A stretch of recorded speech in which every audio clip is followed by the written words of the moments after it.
అమ్మయ్యా ఎట్లాంటి అప్పులు లేవు అని హాయిగా రిలాక్స్ అయిపోయారా? లోన్ల బాధ తప్పిందనుకుని కూల్ గా నిద్రపోతున్నారా? ఆగండి, మీకు షాకింగ్ న్యూస్ చెప్పాలా? మీ నెత్తి మీద అప్పు భారం పడిందండోయ్. 100 కాదు, ఏకంగా 1,00,000 పైనే. నమ్మలేకపోతున్నారా? నిజమండి. శ్రీమాన్ మోదీజీ గారు మన ఒక్కొక్కరి నెత్తి మీద 1,27,000 రూపాయల రుణభారం మోపారు. అవాకయ్యారా?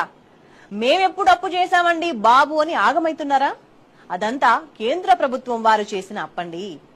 అర్చన మనది, ప్రసాదం వారిది. మనం ఎవరికీ బకాయి పడకుండానే, అసలు మనకు తెలియకుండానే ఒక పెద్ద అమౌంట్ అప్పు మన నెత్తి నుంచి పడింది. ఇదంతా మోదీజీ పుణ్యమే. అవును, కేంద్రంలోని బీజేపీ ప్రభుత్వం ఇప్పటిదాకా 185,27,000 కోట్ల అప్పులు చేసింది. మన దేశ జనాభా 145 కోట్లు అనుకుంటే, ఈ సెకనుకు ముందు పుట్టిన పసిగుడ్డు నుంచి మొదలుకొని పండు ముసలి వరకు ప్రతి ఒక్కరి మీద 1,27,000 రూపాయల అప్పుంది. ఇంకో షాకింగ్ న్యూస్ ఏంటంటే, మన దేశానికి స్వాతంత్రం వచ్చిన తర్వాత ఏ ప్రధానమంత్రి కూడా ఈ రేంజ్ లో అప్పులు చేయలేదట.